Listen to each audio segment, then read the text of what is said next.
75% जेवण करायचं, 25% आपलं जेवण काय करायचं नेहमी कमी राहिलं पाहिजे. मास्तर वर शिकवतायत आणि आमचं लक्ष दुसरीकडेच असतं, तिथे नसतं. याचं कारण काय आहे? आपण सगळेजण ठरवलेलं असतं ना, एवढा वेळ करेल तेवढा वेळ करेल. एक गोष्ट आता तुम्ही सुरुवात करा. घरात गेलं देवघरापाशी जायचं, देवघरात नाही म्हटलं तरी चालतं. आपल्याला जिथे अभ्यास करता येतं तिथे अभ्यास करायचा. एक अगरबत्ती लावायची. काय लावायचं? अगरबत्ती लावायची आणि अगरबत्ती संपेपर्यंत वाचन करायचं मनात.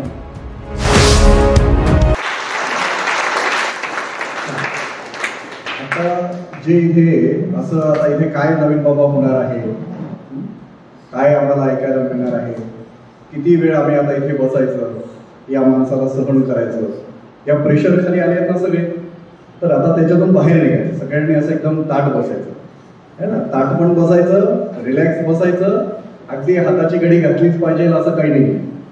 हात मोकळे असू द्यायचे, फक्त त्याचा उपयोग करायचा नाही दुसऱ्याला पोचण्यासाठी है ना. आणि जो झोपला त्यावेळेसच त्याला म्हणायचं अरे इकडे लक्ष देतोच है ना. आत्ता एक आपण साधारण अर्धा पाऊण तास आपण एकत्र असणार आहोत. त्यामुळे अर्धा पाऊण तास तुमचं सगळ्यांचं लक्ष कुठे असलं पाहिजे? माझ्याकडे असलं पाहिजे. म्हणजे आज जे काही आपल्याला मिळणार आहे ते आपण आपल्या डोक्याच्या जे काही आपलं टोकरी आहे त्याच्यात साठवून घेणार आहोत है ना, मेंदूमध्ये. आणि त्याचा उपयोग आपल्याला जीवनात कशा पद्धतीने करता येईल तसं आपण करणार आहोत. सरांनी आताच आपल्याला सांगितलं की आपल्याला जो आज विषय इथे ऐकायचा आहे तो आहे पंचकोश. हा पंचकोश हा शब्द मी कधीतरी ऐकलाय आतापर्यंत. असे किती जण आहे बरं इथे? नसेल ऐकलेला कोणी, मला माहिती आहे. किंवा कानावरही पडला नसेल. नाही पडला ना कोणाच्या? हा. तर पंचकोश, आता त्यातलं पंच, पंच म्हणजे किती? 5. हे मोठं माहिती आहे सगळ्यांना. हा. आणि कोश, कोश कशाला म्हणतात? संस्थेमध्ये असते बघा एक जागा, संस्थेचे पदाधिकारी असतात, त्याच्यामध्ये एक असते अध्यक्ष असतो. कोणता असतो? कोश अध्यक्ष असतो. कोश, कोश म्हणजे काय असतं? कशाचा अध्यक्ष असतो? पैसे, साचलेले पैसे जे आहेत ना, साचलेल्या पैशाचा अध्यक्ष है ना. मग असं अर्जित केलेली संपत्ती जी साचलेली आहे त्याला काय म्हणायचं? कोश. काय म्हणायचं? कोश. हा एक वेगळा अर्थ आहे त्याचा. मी तुम्हाला 2 अर्थ सांगणार आहे त्याच्याचे. आता हा वेगळा अर्थ, याच्यातला आपल्याला जो अर्थ घ्यायचा आहे ना तो म्हणजे कोश. कोश सगळ्यांनी भूगोल सगळ्यांनी अभ्यासलाय ना है ना. चौथीपासून सुरू झाला आपल्याला भूगोल, 5वीला सुरू झाला, 4थीला. तर सुरुवातीला भूगोलामध्ये आपल्याला एक पृथ्वी दाखवली है ना. आणि त्या पृथ्वीचा एक चतकोर भाग कापलेला असतो आणि चतकोर भाग कापल्यानंतर त्याच्यामध्ये थर दाखवतात की नाही? थर असतात ना त्याच्यामध्ये. मग पहिला थर कशाचा आहे? पाणी आहे, सगळं झाडं आहे है ना. पाणी, झाडं, आपण सगळे वरती सगळे सजीव सृष्टी त्याच्यावरती आहे. हा पहिला थर. दुसरा थर काय आहे? मातीचा आहे है ना, माती. मग तिसरा स्तर कशाचा आहे? खडक आहे ना, खडक, बेसॉल्ट है ना. आता आपला जिथे आहे महाराष्ट्र त्याच्यावरती आहे तो खडक, बेसॉल्ट आहे ना. मग खडक आहे, त्याच्या खाली काय आहे? अग्निपिंड आहे ना, त्याला आपण लावारस म्हणतो है ना. तर ते त्याला आपण जे म्हणतो, तर तशा प्रकारचे थर आहेत ना, एकावर एक थर. असे एकावर एक थर जे असतात त्याला म्हणायचं कोश. काय म्हणायचं? कोश म्हणायचं. किंवा सगळ्यांनी कांदा खाताना घरी कापलाय ना, आमच्या ताईने तर भरपूर वेळेस कापला. तर कांदा कापल्यानंतर त्याच्या पाकळ्या पाकळ्या निघतात, बरोबर आहे की नाही? या पाकळ्या पाकळ्या एकत्र असणं म्हणजे काय आहे?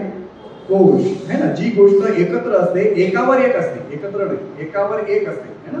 जी आपल्याला एक बाजूला केली की दुसरी येते, आणखी ती बाजूला केली की तिसरी येते, त्याला काय म्हणायचं? कोश म्हणायचं. त्याला आणखी सोपं करून तुम्हाला सांगतो. सगळ्यांना रेशम किडा माहिती आहे ना? रेशमी किडा काय करतो? तो काय करतो? रेशम तयार करतो. काय करतो? हा. पण ते रेशम तयार करताना तो एक काम करत असतो. म्हणजे त्याचे त्या थुंकीतून, लाळेतून ते तयार होत असतं है ना. तो त्याच्या अवतीभोवती त्याचं काय तयार करतो? आवरण तयार करतो ना, एक पूर्ण आवरण करतो आणि त्याच्यामध्ये तो चालला जातो है ना. त्याला असं वाटतं की मी स्वतःला सुरक्षित करतोय, पण मात्र नक्की होतं काय, ते सगळं तयार झालं की तो त्याच्यातच गुदमरून मरून जातो आहे ना. ते मग नंतर ते कोश तयार होतो. काय तयार होतो? कोश. ते जे तयार झालेलं असतं ना आवरण, त्याला काय म्हणायचं? कोश. तर असं हे 5 कोश आहे ना. काय आहे? 5 कोश, पंचकोश. मग हे पंचकोश कुठे आहे? पुस्तकात आहे का? पुस्तकात फक्त माहिती आहे. हे सगळे पंचकोश आपल्यामध्येच आहे. कोणामध्ये आहे? आपल्यामध्ये. आपण जे बनलेलो आहोत स्वतः, आपलं शरीर हे कशाने बनलेलं आहे? पंचकोशाने बनलेलं आहे. व त्यातला पहिला जो कोश आहे तो आहे अन्नमय कोश. काय आहे? अन्नमय कोश. आता मला सांगा, तुम्ही आपण मोठे होतोय ना, आपण सगळेजण कसं मोठे होतोय? कशामुळे मोठे होतोय? सांगायचं, सगळ्यांना उत्तर माहिती आहे, पटकन बोलायचं. आपण मोठे होतोय ना, आपलं शरीर वाढतंय, कशामुळे वाढतंय? हा, सगळ्यांना माहिती. मी आधी सांगितलं, अन्न खाऊन वाढतंय की नाही? किंवा या भूतलावरती जेवढीही सजीव सृष्टी आहे ती सगळी मोठी होते, वाढती आहे. तिचा जन्म होतो आणि ती वाढते. तर ती कशामुळे वाढते? अन्नामुळे. म्हणून या सृष्टीवरती असलेली सगळी सजीव सृष्टी ही कशाने बनलेली आहे? अन्नमय कोशाने. कशाने बनलेली आहे? अन्नमय कोशाने. आपणही अगदी छोटे होतो, आता एवढेच होतो जन्माला आलो तेव्हा. आता हातावर बसण्यासारखे आहोत का आपण? आता मोठे झालेलो आहोत है ना. आता पायावर उभे राहिलेलो आहोत. हे कशामुळे झालं? आपण जे अन्न खाल्लं त्याच्यामुळे. त्याचं रूपांतर कशात झालं? आपल्या शरीराच्या वाढीमध्ये झालं, है की नाही? मग हे अन्नमय कोश इथे या भूतलावर आलेले, जन्माला आलेले प्रत्येक, मग झाडं, झुडपं, वेली, छोटी छोटी किडे किंवा प्राणी है ना, जलचर असतील, उभयचर असतील है ना, परत सगळे हवेमध्ये असणारे सगळे पक्षी वगैरे, हे सगळे काय आहेत? कशाने बनलेले आहेत? कशाने बनले? अन्नमय कोश. मग आपलं शरीर हे अन्नमय कोशाने बनलेलं आहे. मग या अन्नमय कोशाचं काम आपल्याकडे व्यवस्थित चालू आहे का? अन्नमय कोशाचं काम पुढे सुरू होतं तर आपल्या स्थूल शरीरावरती सुरू होतं.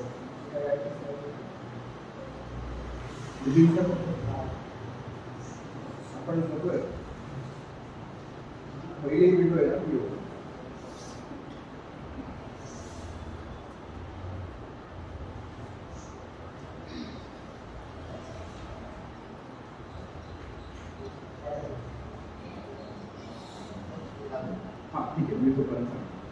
तर आपण सगळेजण खातो. तर मला एक सांगा, काय काय आवडतं बरं खायला आपल्याला सगळ्यांना?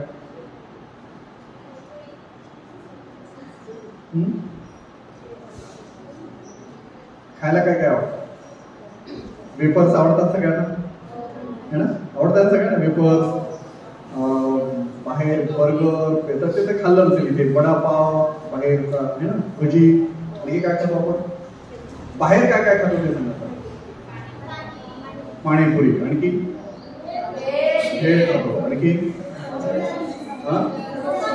समोसे खातो, आणखी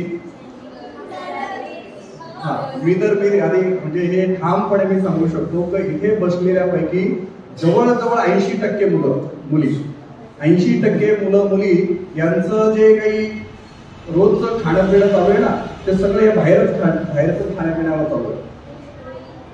घरात बनलेलं फार कमी खातो आपण, किंवा खातच नसेल तर चतकोर पोळी नाही तर अर्धी पोळी आपण सगळेजण खातो. नाहीतर मग ते वेफर्स आण, कुरकुरे आण है ना, याच्यावर आपण दिवस काढतो, चिप्स आण, असं सगळं करतो. हे सगळं अन्न जे आहे, तर आपलं शरीर मी आधी तुम्हाला सांगितलं की अन्नमय कोशाने तयार होतं. मग याच्यामध्ये आपल्या सगळ्यांना काळजी कशाची घ्यावी लागते? आता आपण सगळे कोण आहोत? कोण आहोत? आपण आता विद्यार्थी आहोत, हे सगळ्यांना माहिती आहे ना. ते म्हणजे माणसं आहोत म्हणे आपण. माणसं तर आहोत, पण आपण आता सध्या कशाच्या भूमिकेत आहोत? विद्यार्थ्यांच्या. विद्यार्थ्याचं काम काय आहे? विद्यार्थ्याचं काम काय आहे? नाही, अभ्यास करणे हा त्यातला एक भाग झाला.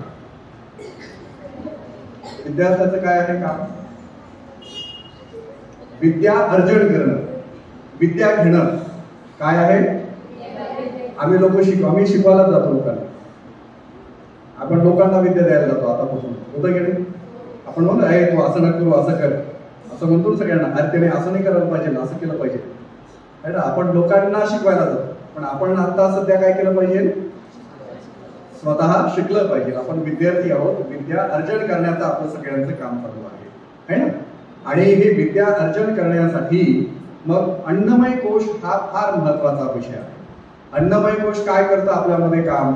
आपण जे खातो है ना, मग त्याच्यामध्ये 2 पद्धतीचे आहार सांगितलेले आहे. एक आहार कुठला आहे? तर एक आहे सकस आहार, है ना? काय आहे? सकस आहार. आणि दुसरा जो आहार आहे तो काय आहे? म्हणजे ज्याच्यामधून तामसी आहार, तामसिक प्रवृत्ती निर्माण होते ना, तर ती तामसी आहार. तर आपण सध्या जो करतो आहोत बऱ्यापैकी जास्त करून तो तामसी आहार करतो. मग आमची वृत्ती पण तशीच होते. बऱ्याच जणांना मला सांगा, किती जणांना अभ्यास केलं की लक्षात राहत नाही? सर मी खूप वाचते हो, इतकं वाचन करते तरी शाळेत गेले की मॅडम छडी हाणतातच, लक्षातच राहत नाही. अशी किती जण आहे? किंवा अभ्यास करायला खूप आळस येतो, असे किती जण आहेत? प्रामाणिकपणे सांगायचं, मला फार आळस यायचा, मी अभ्यासच नाही करत. त्याची शिक्षा अशी आहे की मी तुमच्या समोर आहे. मी अभ्यास केला असं कदाचित आणखी मोठ्या लोकांच्या समोर असं पण आहे ना. मग अभ्यास करण्याचा आळस येतो किंवा आपल्या लक्षात राहत नाही. आपण काय करतो की अवघड चांगले विषय सगळे अवघड करून होतो. असं होतं की नाही आपल्या सगळ्यांच्या? होतं ना सगळ्यांना? नाही, तुम्ही सांगितलं तर मग पुढे जाऊ ना आपण. लक्षात राहतं का सगळ्यांच्या? नाही राहत. त्याने प्रामाणिकपणे सांगितलं तर लक्षात राहत नाही आपल्या बऱ्याचशा. का नाही राहत? तर त्याचं कारण एक आहे, ते म्हणजे आपलं अन्नमय कोश बिघडलेला आहे, है ना? मग हा अन्नमय कोश दुरुस्त करायचा असेल तर काय करावं लागेल? काय करावं लागेल? सात्विक आहार घ्यावा लागेल. काय करावं लागेल? सात्विक आहार. पूर्वी आपण काय, जशी आपण वृत्ती, एक शिवाजी महाराजांची मालिका आहे, त्याच्यातला एक प्रसंग आहे बघा. प्रसंग असा आहे की कोणाचं पोट फाटलं होतं शिवाजी महाराजांना? हा अफजल खान जेव्हा शिवाजी महाराजांवरती चालून यायचा होता आणि शिवाजी महाराजांना अफजल खानाला मारायचं होतं. मग मारायचं कुठे होतं? प्रतापगडाच्या पायथ्याशी होतं. त्याला तिथे आणायचंय, पण तो यायला तयार नव्हता. तो पण फार हुशार होता. ते हुशार माणसावरती आणखी एक मोठी हुशारी करावी लागेल तेव्हा तो तिथे आला. मग ते आणण्यासाठी, तसे निर्णय त्याला घेण्यासाठी भाग पाडला पाहिजे. मग काय केलं पाहिजे? तर शिवाजी महाराजांकडे एक वैद्य होता. वैद्य म्हणजे त्यावेळेचा डॉक्टर, है ना? या डॉक्टराला बोलवलं आणि ज्यांना ज्यांना अफजल खान माहिती होता त्यांना काय केलं की त्या वैद्यासमोर त्यांनी सांगितलं ते वर्णन करा त्याच्या प्रवृत्तीचं, त्याची वृत्ती कशी आहे. मग तो फार चिडचिडा आहे, तो असा आहे, तो हे खातो, तो ते खातो, ही सगळी माहिती त्याला दिली. आणि मग त्याने त्याच्यावरती अभ्यास करून अध्ययन करून सांगितलं की तो तामसी प्रवृत्तीचा आहे आणि त्याला पित्त आहे. काय आहे? पित्त. आपल्याला सगळ्यांना जेवणानंतर काही जणांना ऍसिडिटी होते ना, आंबट ढेकरं येतात. त्याचं कारण काय आहे? पित्त असणं. आणि अशी माणसं फार चिडचिडी असतात. कशी असतात? चिडचिडी. आणि मग आणखी आपण काही अन्न असे ग्रहण केलं पित्त आपलं खवळणारी, आपण तो म्हणतो तू डोक्याजवळ माझं पित्त खवळलंय फार, असं बऱ्याच वेळेस होतं की नाही? तर हे असं काही अन्न आपण ग्रहण केलं की त्याच्यामुळे चिडचिडा स्वभाव होतो. तर तिथे मग त्यांना सांगितलं की आता ते वैद्याने आहे उपचार दिला त्यांनी की या अफजल खानाचं जर तुम्हाला पित्त खवळवायचं असेल, त्याला आणखी राग आणायचा असेल तर त्याला काय करा, मग तुम्ही जास्त मसाल्याचे पदार्थ खाऊ घाला. मग त्याने सांगितलं, लिस्ट करून दिली, हे सगळे पदार्थ तो घाला, जेणेकरून तो आणखी चिडचिडा होईल आणि मग त्याचा संयम सुटेल. आणि संयम सुटला की तो तिथे येईल आणि मग शिवाजी महाराज त्याला मारतील. असा तो प्रसंग आहे त्याचा. तर माणसाच्या आपण जे काही खानपान करतो त्याचं रूपांतरण आपल्या एकूण वागण्यावरती होत असतं, है ना? मग ते अन्नमय कोश काम करतं. त्याला कोण काम करतंय? अन्नमय कोश. म्हणून नेहमी कसं अन्न ग्रहण केलं पाहिजे? कसं केलं पाहिजे? सात्विक. कसं केलं पाहिजे? सात्विक अन्न ग्रहण केलं पाहिजे. आणि विद्यार्थ्यांनी, आपण विद्यार्थी दशेमध्ये आहोत तर फारच म्हणजे आपण घरी आता सात्विक अन्न काय, तर आपल्या सगळ्यांच्या हातात मोबाईल आहे की नाही? घरी गेला की पहिले मोबाईल असतो आपल्याला, असतो ना, सगळ्यांकडेच असतो, मला माहिती. भले आपण भरपूर मार्क होतो त्याच्यासाठी, पण मोबाईल हातात असतो. तर त्याच्यावरती एक चांगली गोष्ट करायची ती म्हणजे सर्च करायचं आणि त्याच्यामध्ये करायचं सात्विक अन्न काय काय आहे. मग त्याच्यात मोठी लिस्ट येते, त्या लिस्टपैकी आपल्या घरामध्ये जे बनतं ते खायचं किंवा बनवायला लावायचं. आणि त्याच्यामुळे मग काय होतं, तर चांगलं अन्न ग्रहण केल्यामुळे आपलं हे जे शरीर आहे हे त्याच्यामुळेच बनलेलं आहे ना, हे त्याच्यामुळे बनलं आहे. पण जसं ग्रहण करू तसं त्याचं रूपांतर होतं. तुम्ही सगळ्यांनी एक बऱ्याचदा खूप मोठ्या लोकांना पाहिलं असेल किंवा साधू मंडळींना नक्की पाहिलं असेल की ते अन्न ग्रहण करताना काय करतात, काहीतरी मंत्र पुटपुटतात. किंवा पाणी जर घ्यायचं असेल तर पाणी सुद्धा ते मंत्र म्हणतात है ना, पाण्याला धरून. असं पाहिलंय ना सगळ्यांनी? हे का म्हणतात?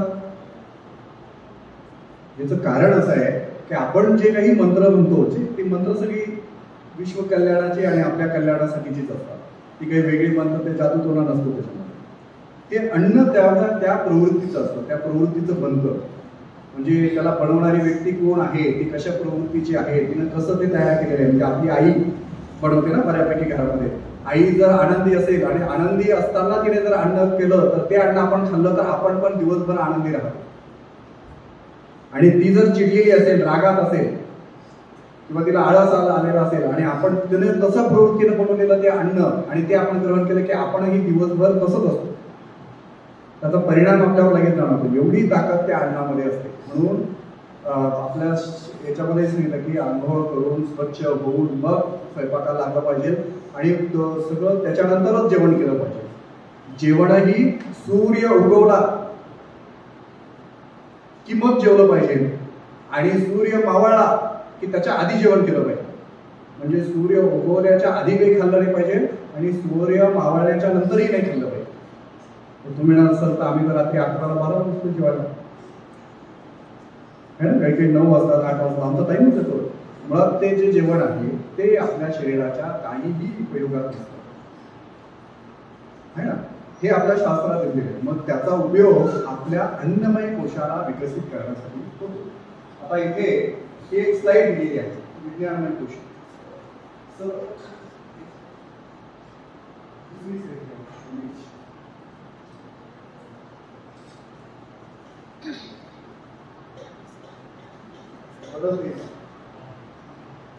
ठीक आहे. आता इथे दाखवलंय ना, हे जे शरीर आहे ना वरचं पहिलं जो भाग आपलं शरीर हे अन्नमय कोश, ही पहिली लेअर झाली स्तर. आणि आपण सगळे जे जगतोय किंवा आपण सगळे म्हणजे सगळे जे जगतायत ते फक्त अन्नमय कोशासाठीच जगतो. बाकीचे उरलेले 4 कोश हे त्याच्यानंतर विकसित होतात. ते आपल्यामध्ये असतात पण कमी अधिक मोठ्या प्रमाणामध्ये असतात. पुढचे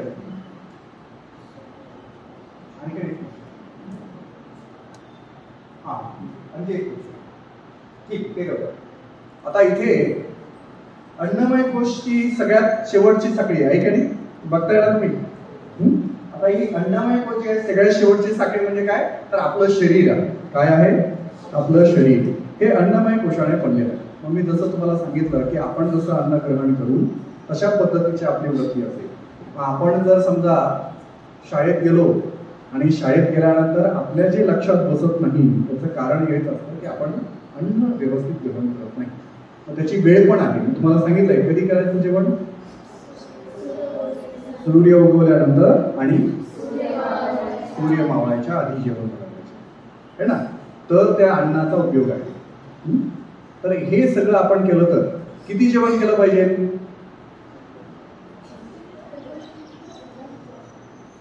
पोट गच्च भरून नाही करायचं. आपण काय करतो, येऊ देत म्हणतो सगळं, नाही म्हणतच नाही कशाला आहे ना. म्हणजे पंक्तीत एकदा बसलो आम्ही, पोट गच्च भरलेलं असतं, ते हळूच म्हणते गुलाबजामुन पण आहे का बाजूला. मग आपण काय लगेच हा नाही येऊ देत, पण बरं 1-2 नाही भरत आपण, इथपर्यंत आलेला असतो तरी म्हणतोय ते आम्हाला. तर असं नाही केलं पाहिजे. शास्त्र आपल्याला असं सांगतं की किती जेवण केलं पाहिजे. तर आमची भूक 2 चपात्या खाण्याची आहे. किती? 2. तर किती खाल्ली पाहिजे? 1.5 खाल्ली पाहिजे. 1 नाही, अर्ध झालं ना ते.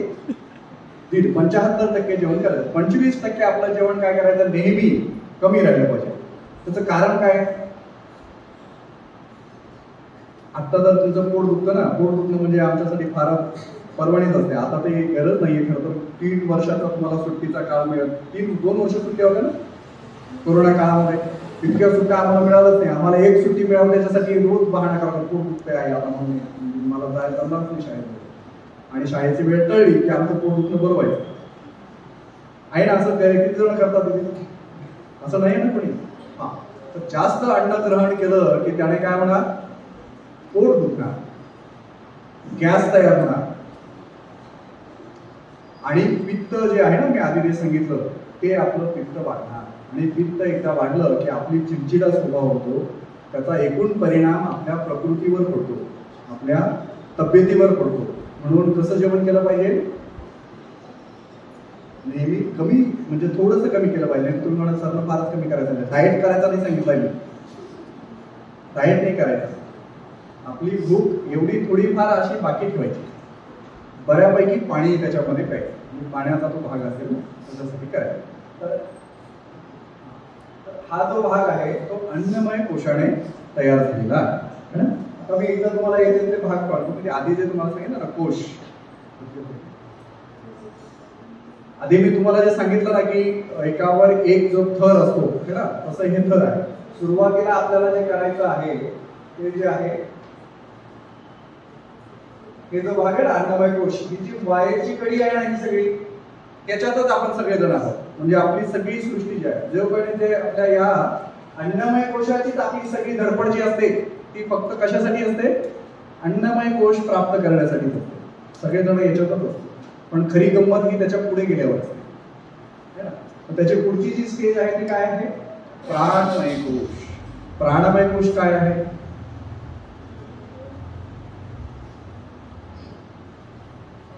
आपण जिवंत आहोत हे कशावरून ठरतं? हा, कशामुळे ठरतं? श्वास. प्राणमय कोश म्हणजे आपला श्वास. श्वास घेणं आणि श्वास सोडणं है ना. तर हे जी प्रक्रिया चालू आहे ती कशाशी निगडीत आहे? प्राणमय कोशाशी निगडीत आहे. हा प्राण सुद्धा आमच्या नियंत्रणात नाहीये. तुम्ही सगळ्यांनी लहान लेकरू पाहिलंय ना? लहान लेकरू पाहिलंय? ते झोपलं की ते उघडं असतंय बघा, तेव्हा पाहिजे त्याला. झोपलेलं असताना ते जेव्हा श्वास घेतं ना, श्वास घेतल्यानंतर काय होतं? त्याचं टम पोट फुगत की नाही. आणि त्याने श्वास सोडला की एकदम खाली जातो ते पूर्ण आहे ना. ही श्वास घेण्याची आदर्श स्थिती आहे. श्वास घेण्याची आणि श्वास सोडण्याची. आत्ता बघा बरं आपलं असं टम पोट फुगतं का? इथे कोणाच नाही पूर्ण श्वास घेतल्यानंतर. आणि श्वास सोडल्यानंतर आपण पोटातून जाता की नाही? आपण श्वास कुठपर्यंत घेतोय? इथपर्यंत. सगळ्यांचा श्वास आता बघा तुम्ही चेक करून. आपण श्वास फक्त इथून सुरू होतो आणि इथे संपतो. ही श्वास घेण्याची सगळ्यात चुकीची पद्धत आहे ना. मग आपण जे श्वासावरती नियंत्रण नसणं हा जो आपल्या सगळ्यांचा भाग आहे ना, तो त्याच्यासाठी आहे. मग त्यामुळे सुद्धा प्रकृती आपली बिघडते. म्हणून श्वास घेताना पोट भरून श्वास घ्यायचा. आपण एक क्रिया करून बघू. ताट बसवून घ्यायचं आणि काय करायचं? एक मोठा श्वास घ्यायचा, छाती भरून घ्यायचा आणि पोट भरून पण घ्यायचं. पोट पण फुगलं पाहिजे, छाती पण फुगली पाहिजे. आणि मग थोडा वेळ ठेवायचा आणि परत सगळं सोडून द्यायचं. म्हणजे पोट पण आत गेलं पाहिजे, छाती पण असे अकोमोडेशन पावले पाहिजे. एवढं पूर्ण म्हणजे सगळा श्वास सोडून द्यायचा. ही एकदा करून बघू आपण. चला, एक म्हटलं की श्वास घ्यायला लागायचा आणि हळूहळू घ्यायचं. तर असं नाही करायचं पुढे. हळूहळू श्वास घ्यायचा. एक ह्या श्वास सगळा पूर्ण पोट भरून घ्यायचा, छाती भरून घ्यायचा आणि हळूहळू सवय नाही ना. परत एकदा चला श्वास घ्या. 1 2 हळूहळू सोडून द्या. बघा बरं किती कष्ट घ्यावे लागतात. आता ही जी आपल्याला त्याचं सवय लावून घेण्यासाठी एक क्रिया करावी लागते. काय करावं लागतं? तर त्याच्यासाठी प्राणायाम करावा लागतो. काय करावं लागतं? प्राणायाम. या प्राणायामाद्वारेच आपल्याला अन्नमय कोशाच्या पुढे जाता येतं. ते कुठे जाते आपल्याला? प्राणमय कोश. आपला प्राण संतुलित राहतो है ना. आता सध्या आमचा प्राणमय कोश जो आहे तो संतुलित नाहीये आणि त्याचा परिणाम आपल्या वागण्यावरती होतो. तुम्हाला छोटंसं उदाहरण देतो. आपण सगळेजण लग्नात जातो. लग्नाला गेलो की तिथे सगळ्यात अगोदर आपल्याला जर काही पाहायचं असेल तर काय पाहायचं असतं? हे काही हड्डीत मध्ये जाऊन ते पाहायला जातात. खायला काय आहे आणि खाण्यात काय आहे या दोन गोष्टी आपण पाहायला जातो की नाही. बरं, ते पाहायला गेल्यानंतर तिथे सगळ्यात पहिले हे असतं की गोडधोड काय केलंय है ना. मग त्यापैकी सगळ्यांना मला माहिती इथे गुलाबजामुन सगळ्यांना आवडतात की नाही. आधी गुलाबजामुन आवडतात, खूप आवडतं सगळ्यांना. आता हे गुलाबजामुन एक तर ते पंक्तीत बसलो त्यांनी भरपूर केलेलं असलं तर आपल्या ताटामध्ये 1, 2, 3 किंवा 4 मोठ्या गोष्टींना पडतात, नाही तर 2 कंपल्सरी असतात सगळ्या. आता बाजूच्याही याच्यात पडलेलं आहे, माझ्याही याच्यात पडलेलं आहे 2. आपलं लक्ष बघा, मला माहिती आहे सगळ्यांचं, आपण छोटं बोलतो थोडंसं, पण आपलं लक्ष आपल्या ताटात पडलेल्या 2 जामुनवर नसतंच. कुठं असतंय? दुसऱ्याच्या जवळ. त्याचं कारण काय आहे? बऱ्यापैकी ते जर आपला जवळचा मित्र असेल आणि थोडं आपण त्याच्याशी भांडत असू ना, तर त्याचं लक्ष थोडंफार तिकडे गेलं की आपण काय करतो? लगेच एक त्याच्याकडे आपल्याकडे घेऊन. याचं कारण काय आहे? आपलं श्वासावरती नियंत्रण नसणं. याचे आणखी बरेचसे उदाहरण आहे. हे छोटासाच भाग आहे. श्वासावरती नियंत्रण नसण्याचा आणखी काय भाग आहे की आपण अचानक निर्णय घेऊन टाकतो. आपण मागे पुढे काहीच पाहत नाही. आणि हे जे वय आपलं सगळ्यांचं आहे, आता सगळेजण हे 8वी आणि 9वीचे आहोत ना आपण सगळेजण. आता आपण काय आहे, किशोर अवस्थेमध्ये येऊन पोहोचलेलो.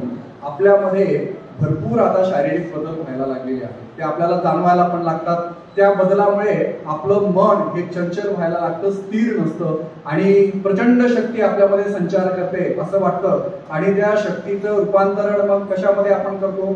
योग्य मार्गदर्शन नसल्यामुळे मग चुकीच्या निर्णयामध्ये, चुकीच्या कृत्यांमध्ये करत असतो. या वयामध्ये योग्य मार्गदर्शन मिळालं किंवा आपण काय करतो? बरोबर आपली दिशा ठरलेली असते, आपल्याला चाललेलं असतं, त्या शक्तीचा उपयोग आपण तिथेच करतो. ते भांडणामध्ये होतं, नंतर विनाकारण दुसऱ्या काहीतरी कामांमध्ये होतं. हे सगळ्या गोष्टी आपल्या त्या कारणामुळे होत असतात. तर त्याच्यासाठी तिथे आपलं काय नियंत्रित नसतं? प्राणवायू, श्वास नियंत्रित नसतो. म्हणजे कुठलाही निर्णय घेण्यासाठी आधी आपल्याला काय असला पाहिजे? श्वास नियंत्रित असला पाहिजे है ना. तो श्वास नियंत्रित असला तरच आपल्याला काय होईल? योग्य निर्णय घेता येईल. तुम्ही बघा, रस्त्याने तुम्ही चालले आणि अचानक गाडी तुम्हाला घेऊन गेली, तुम्ही तुमच्याच दारामध्ये, काय होतं? एकदम छाती दरदरायला लागते है ना, श्वास वाढून जातो. आता बाई वाचले ना, आवडला असता कार्यक्रम. तर तिथे जे एकदम घटना घडते ना, ती त्या श्वासाशी निगडीत असते आणि आपण स्थिर असतो की बघ आपलं मात्र येतं. हा निर्णय म्हणजे हा जो विषय आहे तो फार श्वासाशी निगडीत असतो, फार मोठा आहे. पण आता आपण नियंत्रित करण्यासाठी त्याला काय केलं पाहिजे? श्वासावरती आधारित केलं पाहिजे. आता हा जो प्राणमय कोश आहे ना, त्याचा हा तक्ता आहे, हा दाखवतो. इथे जे आहे ना, प्राणाचे 5 प्रकार आहेत. काय आहे? 5 प्रकार.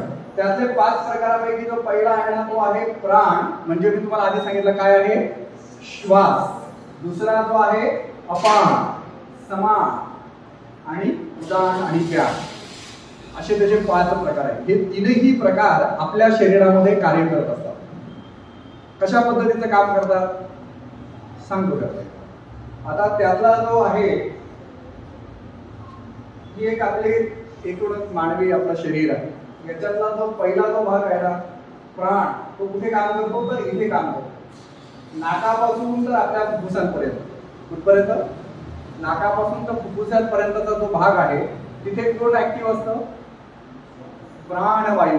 कुठला ऍक्टिव्ह असतो वायू? प्राणवायू. हे 5 वायू आहेत त्याचे. प्राणवायू काय करतं? श्वास मध्ये घेतं आणि श्वास बाहेर सोडतं. आता याचं नियंत्रण मी जे तुम्हाला सांगितलं ना आता, याच्यावर नियंत्रण मिळवायचं असेल, आपलं प्राणायाम श्वासावरती नियंत्रण आहे का? तर नाही आहे. म्हणजे तुझं उदाहरण काय सांगितलं तुम्हाला की तुम्ही अपूर्ण श्वास घेता, कुठपर्यंत घेता? इथून आणि इथपर्यंत असतो, गळ्यापर्यंत. आपल्या फुफ्फुसामध्ये जातोय पण तो फार कमी प्रमाणामध्ये जातो. म्हणजे त्याची टक्केवारी जर काढली तर तुम्ही फक्त म्हणजे साधारण 40 ते 45% तुमचा जो श्वास तुम्ही घेता तो फुफ्फुसापर्यंत जातो. त्यामधला 30-35% तुमच्या शरीरामध्ये तो मिसळला जातो. म्हणजे त्याच्यातून तेवढी ऊर्जा तुम्ही बघा. आणि तुम्ही एक मोठे 2-3 श्वास घ्या, जसं मी आता सांगितलं, पोट भरून असा जर श्वास घेतला की लगेच तुम्हाला असं अंगात ताकद आल्यासारखे वाटेल. याचं कारण असं आहे की 60 ते 70% ऑक्सिजन तुमच्या सगळ्या शरीराला लगेच मिळतो. आणि मग शरीराची सगळी स्पंदनं जी असतात ना ती काय होतात? प्रफुल्लित होतात. आणि मग आपल्यामध्ये चेतना जागृत होते. काय होते? म्हणजे आपण प्रसन्न असतो, चेहऱ्यावरती असे 12 वाजले नसतात कोणाच्या, है ना? आता सध्या कसं सगळे नाराज दिसतात मला. तुम्ही एक मोठा श्वास घ्या, पहा आपोआप तुमच्या चेहऱ्यावरती हसू येते, जसं आधी आवाज है ना? म्हणून मोठा श्वास घ्यायचा नेहमी. कसा घ्यायचा? मोठा श्वास. आणि श्वास घेतानाही घाई करायची नाही, श्वास सोडतानाही घाई करायची नाही. तर तो इथून इथपर्यंत सगळा. त्याच्यानंतरचा जो प्राणवायू असतो तो कुठला आहे? तर तो आहे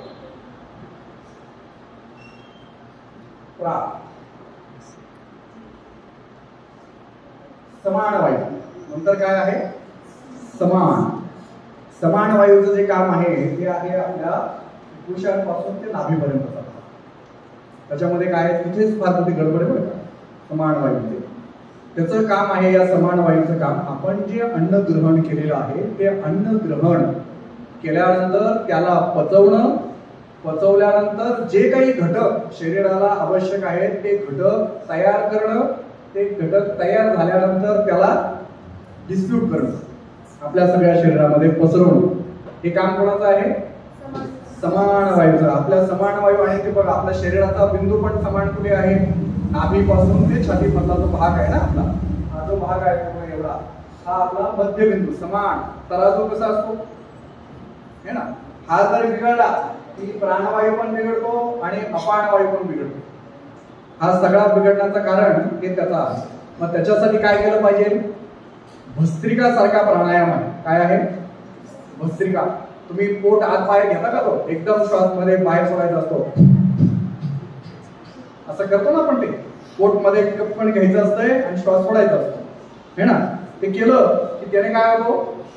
हा जो आपला समान वायू आहे हा समान काम करायला लागतो. हा बिघडला की मग आपलं संतुलन बिघडतं. मग आपल्याला डोकं पण दुखायला लागतं. डोकं दुखतं ना बऱ्याच वेळेस, अर्ध डोकं दुखतं किंवा पूर्ण डोकं दुखतं, हातपाय दुखतात. याचं कारण काय आहे? हा समान वायू आहे आपला, तो गडबडलेला आहे. दुसरा त्याच्यातला भाग जो आहे तो आहे अपान वायू.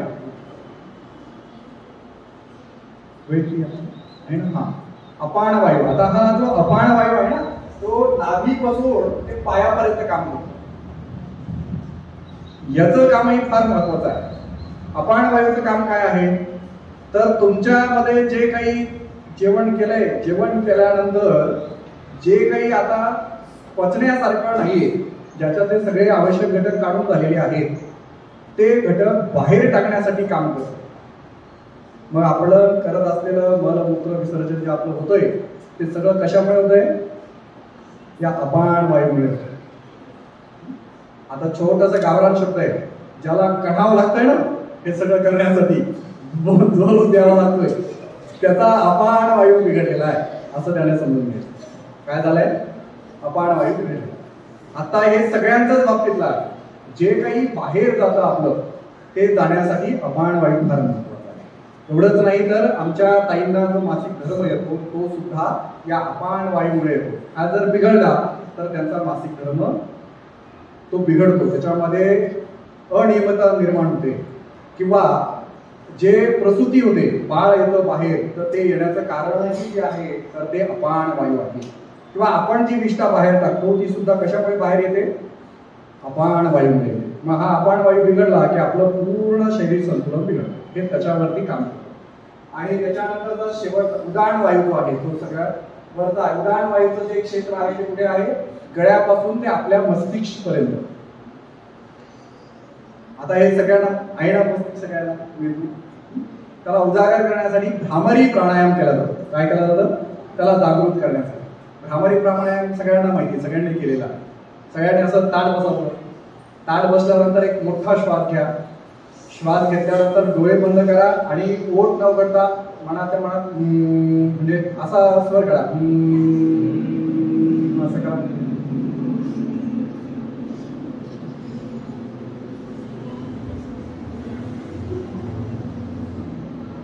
जीभ दिल्ली सोडायची त्यावेळेस. जीभ अशी आकडून नाही धरायची. हा ठीक आहे. बाकीचा प्रयोग घरी करायचा, इथे एकच करायचा.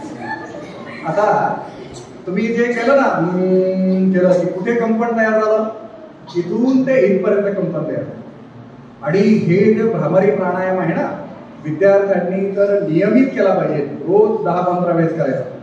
याचं कारण असं आहे की आपल्या इथून एवढा जो भाग आहे तो सगळा सक्रिय होतो. मेंदू मधले जे काही मज्जातंतू असतात ते व्यवस्थित काम करायला लागतात. त्यामुळे भ्रामरी प्राणायाम आहे ना, तर तो याच्यामुळे काम करतो. आता हा उदाहरण वायू जो आहे तो इथं सगळं संचालन करत असतो. आणि मग आपली जी मेंदू चालना देतं, मेंदूला चालना देण्याचं काम या उदाहरण वायूचं असतं है ना. तर बुद्धीशी निगडीत असलेलं, मग ज्याला त्याचा मेंदू थकून जातो, आता माझं फार डोकं दुखतंय बरं, ताण देऊ नको, किंवा फार स्ट्रेस पडलाय, खूप अभ्यास केलाय, तर त्याचं कारण जे आहे ते आपल्या चेहऱ्यावरती लगेच येतं. चेहऱ्यावरती समजा असं एकदम गळून पडलंय, तर त्याचं कारण असं आहे की आपला उदाहरण वायू हा काय व्यवस्थित काम करत नाहीये. मग तो व्यवस्थित काम करण्यासाठी काय केलं पाहिजे? भ्रामरी प्राणायाम केला पाहिजे. काय केला पाहिजे? प्राणायाम. आणि मग त्यानंतर जो शेवटचा 5वा वायू जो आहे तो आहे व्यान वायू. काय आहे? तो पूर्ण शरीरभर व्याप्त आहे. कुठे आहे? व्यान वायू हा सगळ्या शरीरभर आहे. म्हणजे त्याची जी सुरुवात केंद्रबिंदू आहे ते फुफ्फुस आहे. फुफ्फुसाद्वारे जेवढीही ऑक्सिजन येतं ते ऑक्सिजन आपल्या ज्या बारीक बारीक नसा आहेत, त्या व्हेन आहे, त्या व्हेनद्वारे शरीराच्या सगळ्या क्षेत्रापर्यंत पोहोचवणं. ही सगळी ऊर्जा पोहोचवण्याचं काम कोण करतं? व्यान वायू करतो है ना. मग आता आम्हाला या सगळ्या 5ही वायूंमध्ये काय करायचं आहे? आपल्या शरीरावरती काम करायचं आहे, म्हणजे प्राणायाम करायचा आहे. काय करायचं आहे? प्राणायाम. एक 10 ते 15 मिनिटं आपण स्वतःसाठी काढले पाहिजे आणि मग त्याच्यामध्ये प्राणायाम केला पाहिजे. आणि मग आधीच्या याला अन्नमय कोशासाठी काय करायचं आहे? सात्विक अन्न ग्रहण करायचं आहे, ज्याच्यामुळे आपलं मन, मेंदू, मस्तिष्क हे व्यवस्थित काम करेल. त्याच्यानंतर प्राणवायू असतो. प्राणवायू काय काम करेल? तर आपल्या शरीराचं संतुलन राखण्यासाठी है ना, आणि आपल्याला योग्य निर्णय घेण्यासाठी प्राणवायू हा अतिशय महत्वाचा असतो. आणखी एक उदाहरण देतो तुम्हाला. आपल्यापैकी सगळ्यांनी चोरी केली आहे घरामध्ये, केली आहे ना? चोरी कशी?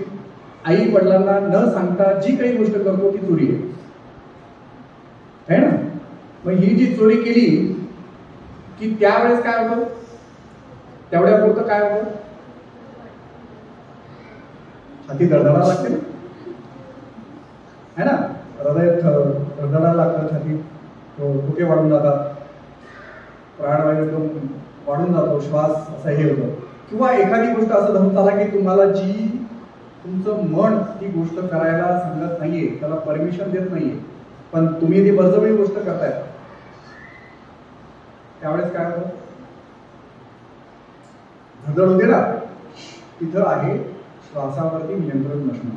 आपलं मन सांगतंय ते कर, म्हणजे मन नियंत्रित नाहीये, म्हणजे श्वास नियंत्रित नाहीये. आणि जिथे जिथे आपल्या मनामध्ये धडधड होते तिथे तिथे आपल्याला काय होतं? प्राणवायू आपला कमी असण्याचा तिथे जाणवतो. प्राणवायू ज्याच्यामध्ये परिपूर्ण आहे ती व्यक्ती कुठल्याही परिस्थितीमध्ये घाबरत नाही आणि ती व्यक्ती चुकीचा निर्णय सुद्धा घेत नाही. त्यामुळे काय केलं पाहिजे? नेहमी चांगली कामं केली पाहिजे. वाईट काम करायला गेले कधी गडबड नाही. आणि वाईट काम करायला कोण लावतो? तर हा प्राणवायू तुमचा व्यवस्थित नसल्यामुळे. चल आगे.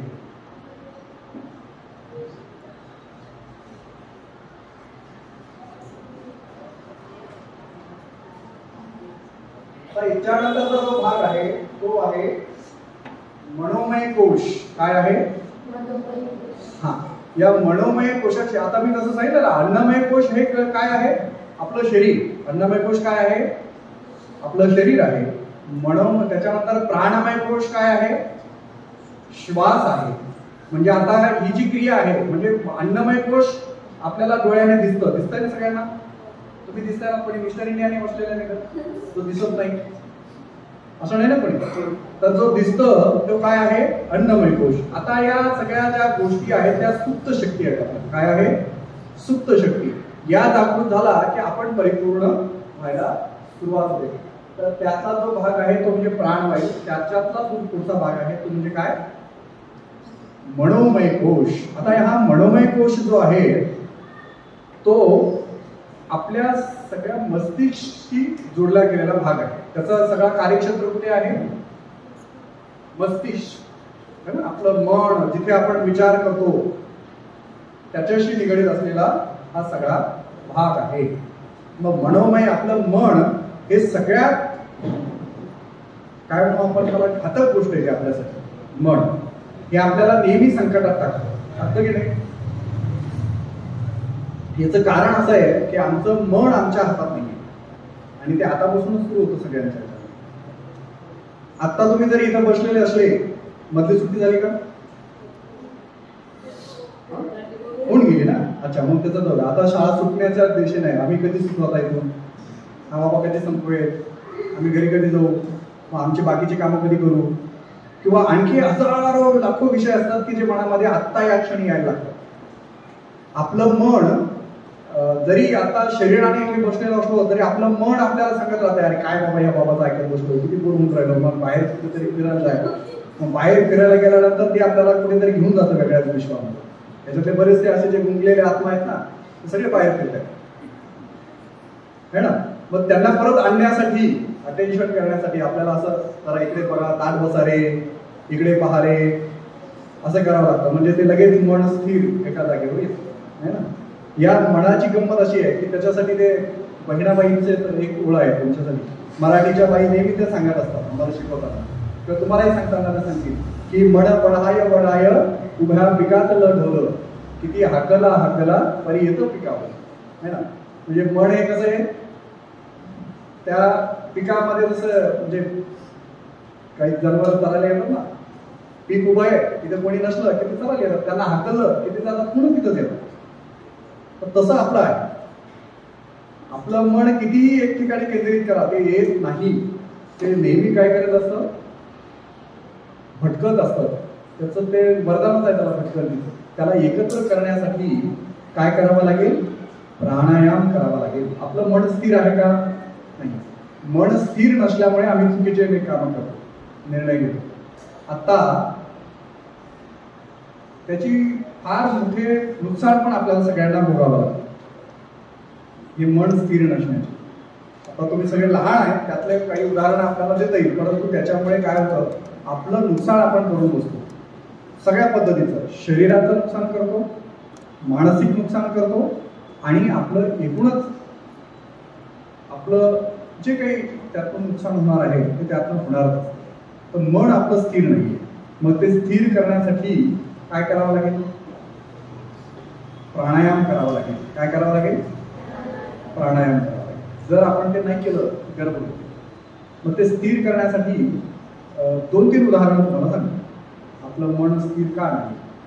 आपण मी तर आता एक गुलाबजामुनचं उदाहरण घेतो. मी फार वेळेस सांगतो, तुम्ही एकदा घरी आईला जाऊन गुलाबजामुन करायलाच हवा बरं का. मी फार आठवण देतो तुम्हाला त्याची. तर त्याचाच एक सांगतो मी की आपल्याला आपलं मन काय करतं, नेहमी कुठे घेऊन जात, गेलो एकदा की ते तिकडेच घेऊन जातं ना. मला पाहिजे रे काय, मला जास्त पाहिजे. आपल्याला माहिती असतं अरे 2च भेटणार, असं काय होणार, मला जास्त काय भेटलं पाहिजे, मी असं काय करू की ते जास्त भेटेल है ना. नियंत्रित नसतं आणि आपण बऱ्याच वेळेस चुकीचे निर्णय घ्यायला लागतो. आपण पळवाट पण करतो बऱ्याच वेळेस. काय करतो मग आपण, मी काय करते, माझ्या वाटी काय करते दुसऱ्या ह्याच्यात टाकून देते ताटामध्ये आणि मग परत जाते तिथे रिटर्न वाटी. मी मला दिलंच नाही दादा तुम्ही, असं पण म्हणतो. असे वेगवेगळे काही काम करायला लागतं. हे छोटंच उदाहरण सांगितलं. असं आपण आयुष्यामध्ये फार मोठं नुकसान आपण करू लागतो मन नियंत्रित नसल्यामुळे. तर ते नियंत्रित करण्यासाठी ध्यान केलं पाहिजे. आता या सगळ्यांचं संतुलित जर उदाहरण कोणाला पाहायचं असेल तर सगळ्यांना बजरंगबली माहिती आहे की पाहिले सगळ्यांनी?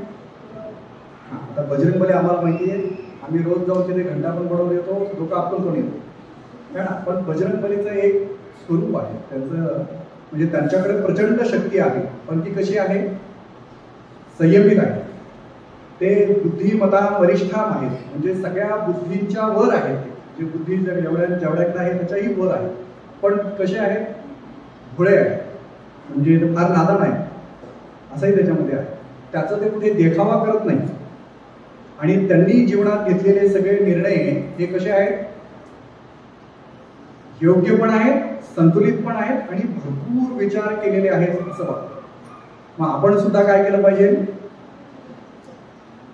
कुठलाही निर्णय घेण्यासाठी, म्हणजे आपल्या वैयक्तिक आयुष्यात असो किंवा आपण बाहेर जाताना समाजाशी निगडीत आपल्या काही वागणं येत असेल तर त्याच्याशी निगडताना आपण काय केलं पाहिजे?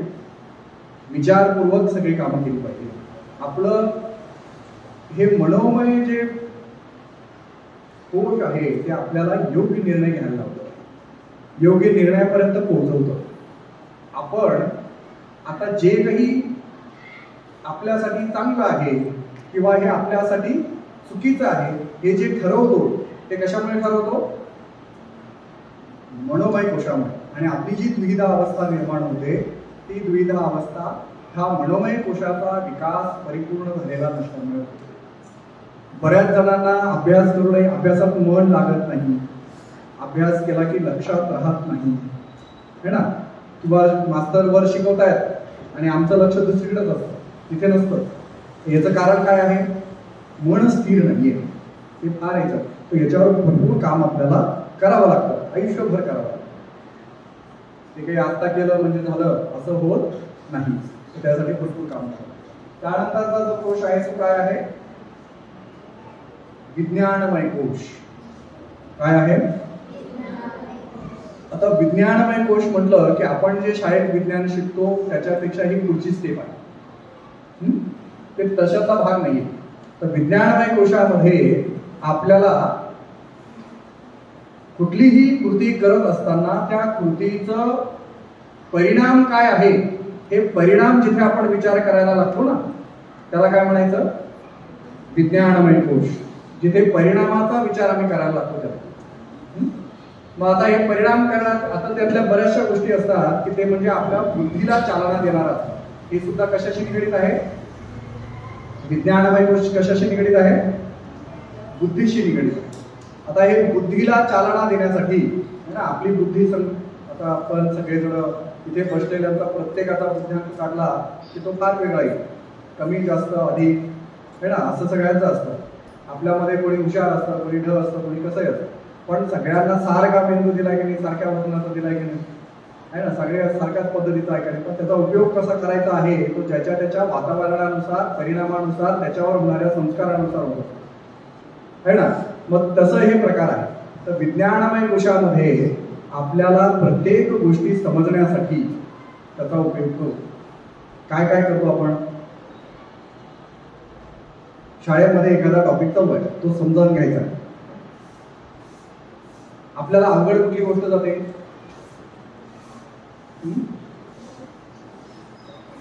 कुठली गोष्ट अवघड जाते? मॅथ. आता मॅथ जर आपल्याला अवघड जात असेल तर त्याचं कारण काय आहे? एक तर आपल्याला ते समजत नाहीये, आपण समजून घेत नाही आहोत, किंवा आपण आपल्या त्या ज्या कक्षा आहेत त्या मोकळ्याच केलेल्या नाही, किंवा आपण आपल्या मनात भीती करून घेतली की हे फार अवघड जातं. मग ते अवघड जाऊ नये याच्यासाठी आपल्याला काय करावं लागेल? विज्ञानमय कोश हा विकसित करावा लागेल. एक छोटीशी गोष्ट सांगतो. एक तुमच्यासारखीच एक 10वीतली दिदी होती.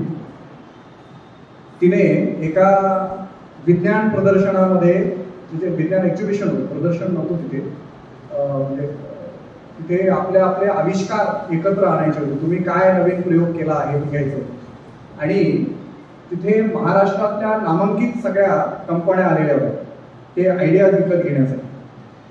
तर तिथे सगळे इंजिनिअरिंग शिकणारे, असे सगळे स्टुडंट्स आलेले होते जे की या क्षेत्राशी निगडीत आहेत किंवा सायन्सचे विद्यार्थी आहेत म्हणजे जे पोस्ट ग्रॅज्युएशन करत आहेत. असे सगळेजण आपले आपले प्रयोग तिथे घेऊन आले. तर त्या याच्यामध्ये एक डावीची तुमच्यासारखी दिली आहे, तर ती पण तिचा एक प्रयोग घेऊन बसली. आता तो प्रयोग काय होता, तर बाकीचे खूप मोठे मोठे प्रयोग होते. म्हणजे कोणी ते फ्रीज आणलं होतं माठामधलं बिना लाईटचं, ज्याला लाईट लागणार नाही. कोणी ते मीटरचं मधलं भाग आणला होता, कोणी लाईट बचत करण्यासाठीचे काही भाग घेऊन आलं होतं, कोणी प्रदूषण कमी कसं करायचं त्याच्यावरती काही आयडिया घेऊन आलेले होते.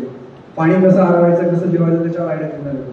ती दहावीला असली तिथे काय घेऊन आली होती माहिती का, तिचं जे इन्व्हेस्टमेंट होतं तिच्याकडे फक्त एक स्टॅपलर होतं आणि स्टॅपलरच्या पिना होत्या.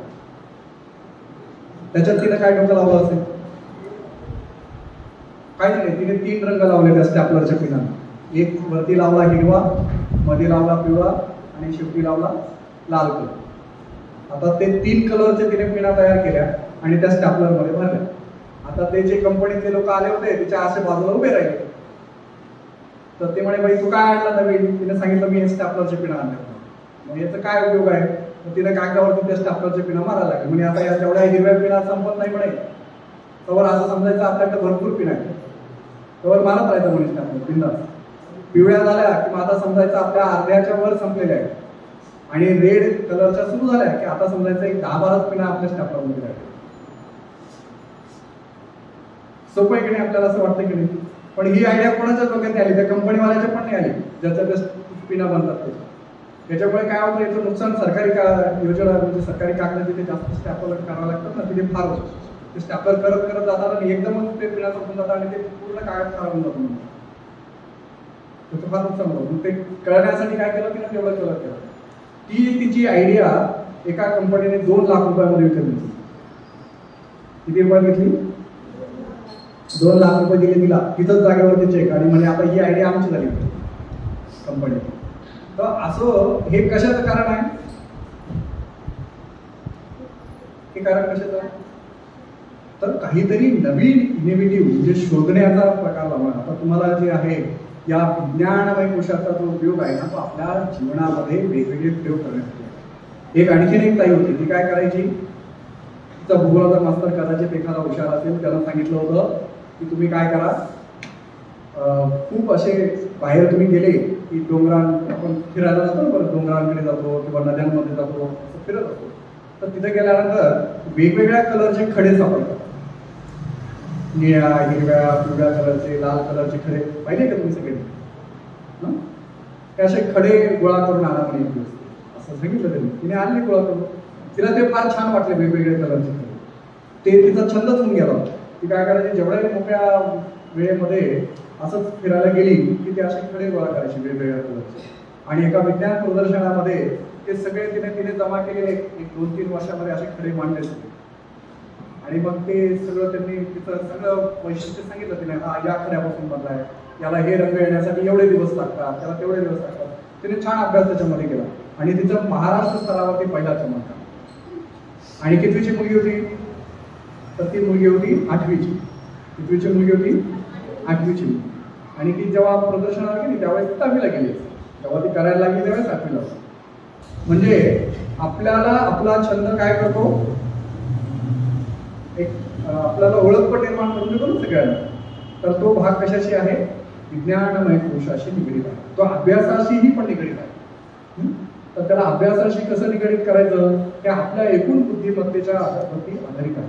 तर त्याच्यावर आधारित कोश हा विज्ञानमय कोश काय करतो, आपल्याला एकतर कुठल्याही गोष्टीचा परिणाम काय होईल, ते चांगलं आहे का वाईट आहे हे ठरवण्याचं आणि जिज्ञासा निर्माण करतं. आपल्यामध्ये काय निर्माण करतं, जिज्ञासा. एखादी गोष्ट आपल्याला जाणून घ्यायची असते. आपण पेटून उठतो की नाही, उठतात ना सगळे.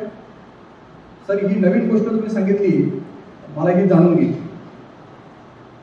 आता सर तुम्हाला बऱ्याच वेळेस मध्ये वर्गात शिकवत असतील, एखादा नवीन गोष्ट त्यांनी सांगितली, मग तुम्ही कधी सरांच्या मागे लागलेत का, सर हे तुम्ही सांगितलं बरं, पण मला ते आणखी त्याच्याबद्दल माहिती पाहिजे त्याची गोष्ट.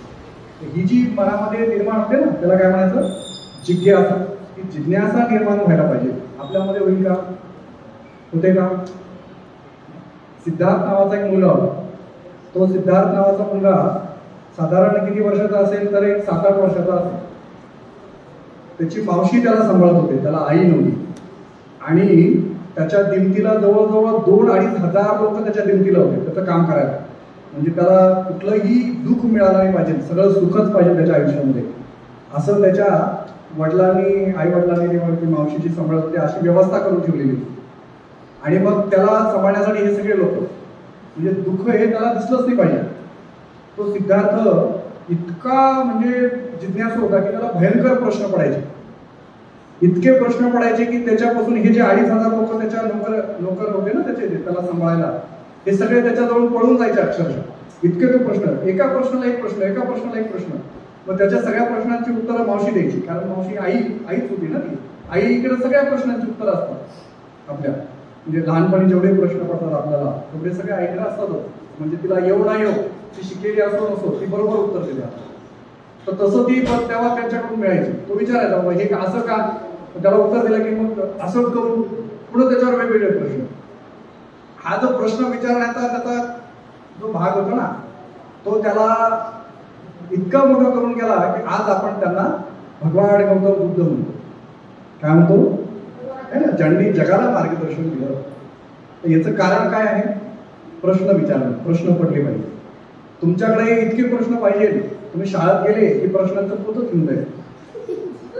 मास्तर शिकवायला लागले की ते पोतं उघडेल आणि एक एक प्रश्न मास्तरावरती बिलकुल लागायचे. म्हणजे हे आपला अधिकार आहे ना आपल्याला प्रश्न. मग प्रश्न पण कसे असले पाहिजे? रास्त प्रश्न असले पाहिजे, ज्याचा उपयोग आपल्या ज्ञानात भर पाडणारे आहे, विनाकारण कुठलेही प्रश्न नाही. असं आपल्या सगळ्यांचं जीवन हे आता सध्या कशाने असलं पाहिजे? प्रश्नाने भरलेलं असलं पाहिजे. शाळेत जाताना इथं प्रश्नचिन्हच गुंतून जाईल. तुमच्या कपाळावर जर प्रश्न चिन्ह नसेल तर तुम्हाला उत्तर मिळतील का? बऱ्याच वेळेस मी सांगतो, मी पण शिक्षक राहिलेलो आहे. मी जर काही एखादा भाग शिकवला आणि पोरांना विचारलं समजलं करे, सगळे मानत डोलवले. तुम्ही पण मानत डोलवले, समजलं. एकही पोराने मला 6 वर्षामध्ये असं विचारलं नाही, सर इथे मला थोडंसं जरा आणखी मला माहिती मिळेल का? सर माझ्या मनामध्ये हे प्रश्न निर्माण झाला.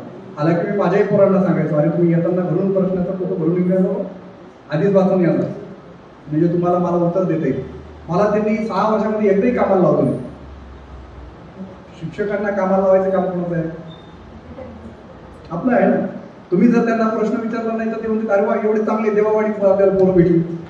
प्रश्नच विचारत नाही, काय डोकं लावत कामच नाही ना आपल्याला, आहे की नाही? म्हणजे काहीच विचारत नाही बा आपल्याला. जेवढं आपण सांगतोय तेवढं ऐकून घेते, तेवढं म्हणतात येते, खिचडी खाते शाळेची, एवढं जर देत. असं नाही करायचं. हा, आपल्याला आपला जर विकास करायचा असेल तर प्रश्न पडले पाहिजे. त्याच्यासाठी कोण काम करतं? विज्ञानमय कोश. कोण काम करतं? विज्ञानमय कोश. हा स्ट्रॉंग करायचा असेल तर आपल्यामध्ये काय निर्माण झाली पाहिजे? जिज्ञासा निर्माण झाली पाहिजे. जिज्ञासा निर्माण करण्यासाठी प्रश्न पडले पाहिजे, है ना? आणि हे जे प्रश्न पडलेत ना तरच हे सगळे आविष्कार तयार झाले. प्रश्न पडला म्हणून माईक तयार झाला, प्रश्न पडला म्हणून ते खुर्ची तयार झाली. असे सगळ्या गोष्टी जे आपल्या सुखसुविधांसाठी तयार झाले ते कशामुळे झाले? प्रश्न. त्याच्यानंतरचा जो भाग आहे तो आहे आनंदमय कोश. शेवटचा विषय आहे हा. आनंदमय कोश काय आहे तर त्याच्या नावातच काय आहे? आनंद आहे. जिथे माणूस स्वतःला विसरून जातो. काय होतं? जिथे माणूस स्वतःला विसरून जातो आणि एका वेगळ्या विश्वामध्ये रंगून जातो, तिथे जो त्याला आनंद मिळतो त्याला म्हणायचं आनंदमय कोश. काय म्हणायचं? आनंदमय कोश. आता तुम्हाला आवडणारी एखादी गोष्ट सांगा. काय आवडतं तुम्हाला? गाणं म्हणायला किती जणांना आवडतं?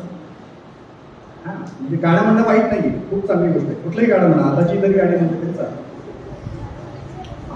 गाणं म्हणणं ज्यांना आवडतं ते गाणं एकदा म्हणायला लागले म्हणजे एक गाणं म्हटलं की मला हा झालं माझं आवडलं असं नाही. बरं, भरपूर गाणं म्हणते. गाणं म्हणताना मला भाणही नसतं. आई बसले, भाऊ बसले, का बाबा बसले, का मी कुठेतरी रस्त्याने चाललोय असं काही ज्याला भान नसतं ना त्याला म्हणायचं मला आवडणारी गोष्ट. नाही तर ते उगं मनाला वाटलं म्हणून एखादं गाणं म्हणून टाकलं असं नाही. चिखलात हात घालायला किंवा चिखलाच्या काही गोष्टी करायला असं किती जणांना आवडतं? हा, चित्र काढायला किती जणांना? वेगवेगळी चित्र काढायला. Very good. आता ही सगळी जी गोष्टी आहेत ना, किंवा आणखी काहीतरी छंद असेल आपल्याला, आपण हे जेव्हा करायला लागतो ही गोष्ट, तर ही करायला लागल्यानंतर आपण ज्यावेळेस तहान भूक सगळं विसरतो, आपल्याला कशाचंच ध्यान नसतं, आपला वेळ कसा गेला हेही आपल्याला कळत नाही, अशी जी अवस्था निर्माण होते त्याला म्हणायचं आनंदमय कोश, जिथे स्वतःचं भान आपण विसरतो.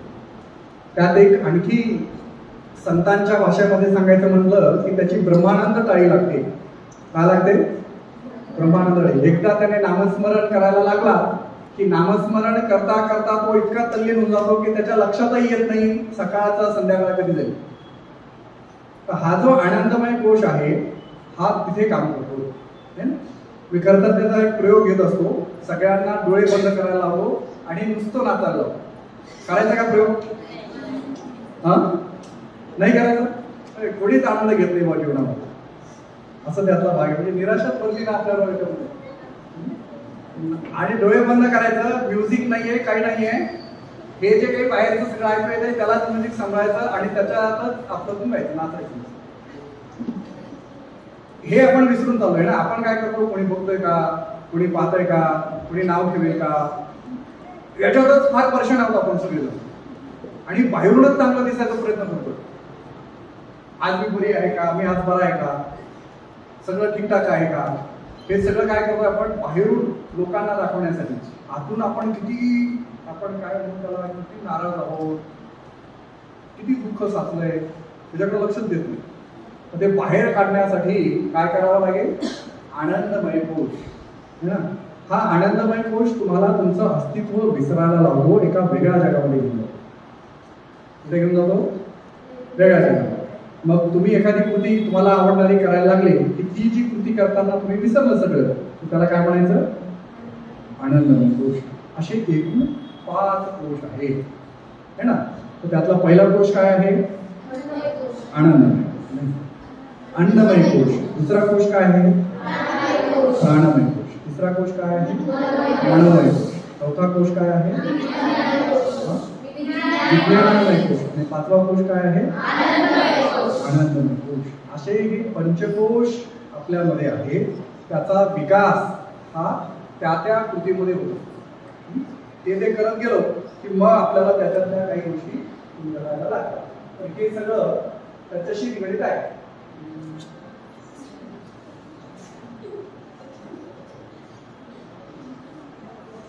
फार पुढच्या स्टेप आहे त्याचा.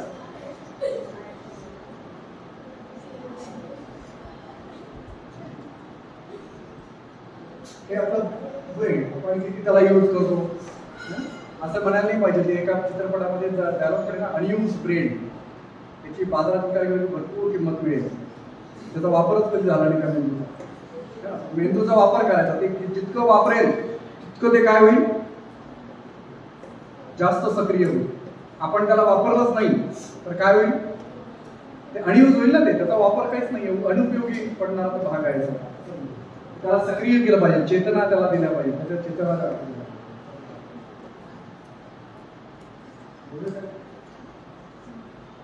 त्याचा तक्ता आहे बघा. म्हणजे आपण हे जे सगळे अन्नमय कोश, प्राणमय कोश, हे त्याचं सगळे काय संस्कृत नाव आहे. काय आहे? सगळे संस्कृत नाव आहे. त्याचा अनुवाद केला की काय आहे? जे खाणे से भरा, म्हणजे अन्नाने जो भरलेला आहे तो काय आहे? अन्नमय कोश. त्याचं काय आहे? तर त्याची शरीर काया, अन्नाने काय भरलेलं आहे? आपलं शरीर भरलेलं. त्याला जर आपल्याला विकसित करायचं असेल या शरीराला, काय करावं लागेल? आसन करावं लागेल. वेगवेगळे आसन आहे. सूर्यनमस्कार कोण कोण करतो? छान आहे. म्हणजे 2 हात आल्यावर म्हणजे छान आहे. सगळ्यांनी केलं पाहिजे. किमान रोज 12 सूर्यनमस्कार करायचे. किती करायचे? सगळ्यांनी करायचे. एक काम करायचं, हे मी जे सांगितलं ते लक्षात राहणार है ना. ते बाहेर लोक काही सूर्यनमस्कार सगळ्यांनी करायचे. जमेल सगळ्यांना? कसे करायचे हे रामदेव बाबा बघायचे सकाळी असतं चॅनल, ते करायचं नाही तर मग त्याचे व्हिडिओ पण आहेत सूर्यनमस्कार करण्याचे, ते शिकून घ्यायचं किंवा शाळेत तुमचे शारीरिक शिक्षक शिकवतील. त्यानंतर प्राणमय कोश आहे ना. प्राणमय कोश कशाशी आहे? ऊर्जाचे भराव, ऊर्जाने परिपूर्ण असलेला.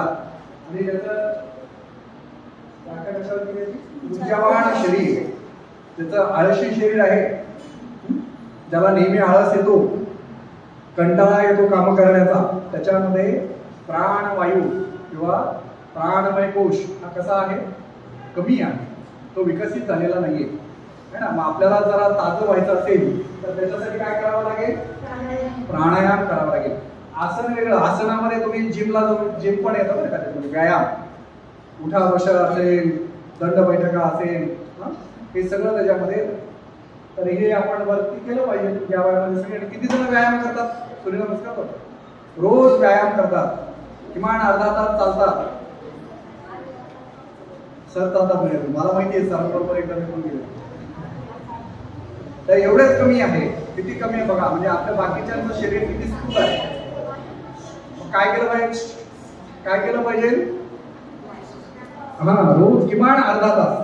तुमच्या वयात म्हणजे मी 8वी पासून करायला लागलो, 4 तास व्यायाम करायचा. माझा ऍक्सिडेंट झाला म्हणून मी आता बारीक होतो, मी फार छान होतो. त्यामुळे किती काम करायचं, किती व्यायाम करायचा भरपूर. तर त्याला आहे प्राणायाम. नंतर काय आहे? मनोमय. हे कशाचे आहे? वृत्तीचे परिपूर्ण, म्हणजे मानसिक, शारीरिक आणि भावना.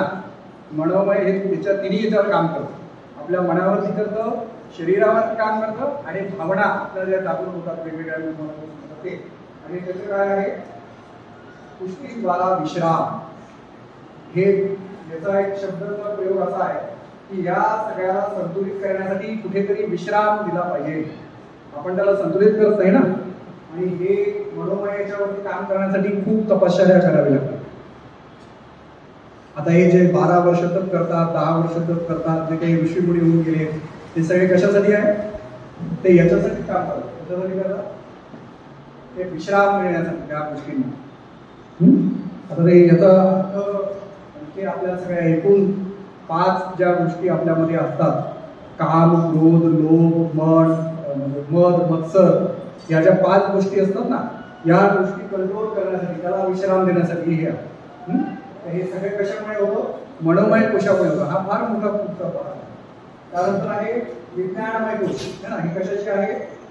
ज्ञानाचे भरपूर. इथे काय तयार होते? चेतना आणि शरीर, नैतिकता आणि नीती. नैतिकता आणि नैतिक जी जबाबदारी मी तुम्हाला सांगितलं ना आधीच, की आपल्याला चांगलं वाईट, बरं वाईट काय आहे, त्याचे परिणाम काय होतील, है ना, हे ठरवण्याचा जो परिणाम होतो त्याच्यावरती उपयोग होतो. आणि आनंदमय गोष्ट कधी आहे? हा, म्हणजे आनंदचे भरपूर पारलौकिक शरीर. ध्यान, त्याला काय करावं लागतं? ध्यान करावं लागतं. ध्यान म्हणजे काय? तुम्ही बघा, बऱ्याच वेळेस स्वामी विवेकानंदांचं उदाहरण तुम्ही घ्या. ते खूप वेळेस ध्यानाला बसायचे आणि त्यांचं तर उदाहरण असं दिलं जायचं की ते जिथे बसले तिथं त्यांना ध्यान लागायचं, समाधी लागायची. तर इतकं ते ध्यान करायचं स्वतः. तुम्ही काय केलं पाहिजे? ध्यान केलं पाहिजे. आता तुमच्या कामाच्या गोष्टीसाठी हे सगळे पंचकोश विकास जर आपल्याला करायचा असेल, विद्यार्थी दशेमध्ये आपण आहोत, तर आपण स्मरणशक्ती वाढण्यासाठी याचा उपयोग होतो. कशासाठी होतो? आपली स्मरणशक्ती चांगली राहिली की आपला परफॉर्मन्स चांगला राहतो. परफॉर्मन्स चांगला राहिला की आपल्याला लोक जवळ करतात. आपलं व्यक्तिमत्व हे कसं असलं पाहिजे? लोकांनी आपल्याला जवळ केलं पाहिजे असं असलं पाहिजे. का दूर लोटलं पाहिजे? कसं असलं पाहिजे? आता एक आणखीन एक त्याच्यातला भाग असा आहे की तुम्ही ज्यावेळेसही शाळेमध्ये गेला तर शाळेमध्ये जाताना आपल्याला जिज्ञासा तर ते असते, इकडं लक्ष द्यायचं. ते एक असणं, अभ्यास करणं, ध्यान जे असतं लक्षात ठेवण्यासाठी, त्याच्यासाठीचं ध्यान करणं, चिंतन करणं. ध्यान करणं म्हणजे नेमकं काय होतं? मलाही बराचसा प्रश्न पडायचा, तुमच्या वयाचा होतो किंवा अगदी आतापर्यंत. ध्यान म्हणजे नेमकं काय? आता तुम्ही ध्यानात बसलं तर काय होतं? काय काय अडचणी येतात? सांगा ना, मला माहिती आहे सगळ्यांना. मलाही त्याच अडचणी यायच्या. लक्ष लागत नाही, एका ठिकाणी बसवलं जात नाही, पायाला कळ लागते, है ना, पाठीला रग लागते. ध्यान करायचं म्हणजे नेमकं काय करायचं असतं बरं सर? असाही प्रश्न असतो ना. ध्यान करायचं म्हणजे नेमकं काय करायचं? तर त्याच्या काही क्रिया ठरलेल्या आहेत. त्याची क्रिया काय असते? एक म्हणजे ध्यान करताना एक चिंतनाचा भाग त्याच्यामध्ये असतो. चिंतन हा आपल्यासाठी फार उपयुक्त आहे. जेवढं काही आता बघा, शाळेत जाता गेले तुम्ही, शाळेत गेले की शाळेतून घरी आले की घरी आल्यानंतर पहिले काय करायचं? तोंड हात पाय धुवायचे, फ्रेश व्हायचं. काय करायचं? फ्रेश व्हायचं. आणि एक छान जागा बघायची. त्यातली उत्तम जागा सगळ्यांच्या घरात देवघर असतं. काय असतं? देवघर असतं. त्या देवघरापाशी जायचं, दिवाबत्ती करायची आणि दिवाबत्ती केल्यानंतर तिथे जाऊन बसायचं आणि ध्यानाला जसं बसतो ना, संत ज्ञानेश्वर माहिती आहे सगळ्यांना कसे बसलेले आहेत, तसं ताट बसायचं सगळ्यांना. आणि ताट बसल्यानंतर तिथे शाळेमध्ये घडलेल्या जेवढ्याही गोष्टी आहेत चांगल्या, मी काय सांगतोय, चांगल्या गोष्टी म्हणजे आपल्याला उपयुक्त असणाऱ्या अशा सगळ्या, त्याचं काय करायचं? चिंतन करायचं, त्याचं ध्यान करायचं. आणि त्याच्यामध्ये असलेल्या उपयुक्त असलेल्या या दिवसभरामध्ये माझ्या उपयोगाच्या कुठल्या कुठल्या गोष्टी आहेत त्या आपण साठवून घ्यायच्या. ठीक आहे? त्या साठवल्या की त्याचा उपयोग पुढच्या दिवशी करायचा. तर हे एक काम करायचं. ध्यान केल्यामुळे त्याच्यामुळे स्मरणशक्ती पण वाढते, आपल्याला त्याचा उपयोग होतो. ठीक आहे? एवढं जमेल सगळ्यांना? एक सूर्यनमस्कार करायचं, ध्यान करायचं, अभ्यास पण करायचा, वाचन करायचं भरपूर. वाचन करण्यासाठी काय करायचं? वाचन कसं करायचं? आपण सगळे जण ठरवलेलं असतं ना, एवढा वेळ करेल तेवढा वेळ करेल. एक गोष्ट आता तुम्ही सुरुवात करा. घरात गेलं देवघरापाशी जायचं, देवघरात नाही बसलं तरी चालतं. आपल्याला जिथे अभ्यास करता येतं तिथे अभ्यास करायचा. एक अगरबत्ती लावायची. काय लावायचं? अगरबत्ती लावायची आणि अगरबत्ती संपेपर्यंत वाचन करायचं मनात. ती संपली की वाचन बंद करायचं. तुम्ही म्हणाल सर एवढंच बस? असं नाही, दुसरी पण अगरबत्ती लावते, ती संपेपर्यंत करायचं.